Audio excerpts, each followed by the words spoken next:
Maths Tools. Харилцагч Import Maths Excel загвар бэлтгэх дарж Excel файлаа хадгална. Excel загварын дагуу харилцагчтай холбоотой мэдээлэл бүртгэнэ.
Харилцагчийн татах мэдээлэл бэлэн болсон бол Excel файлаа оруулж дараагийн дарна.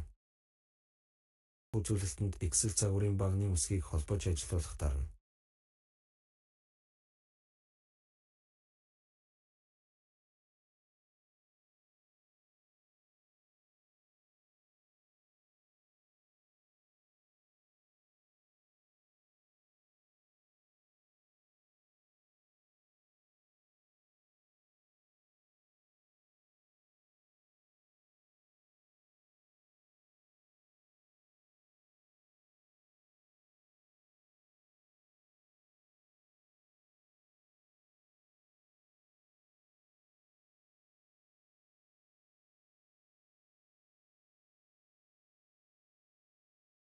Урьдчилсан байдлаар татах мэдээллийг хянаж үзээд ажилуулах дарснаар харилцагчийн мэдээлэл татагдана.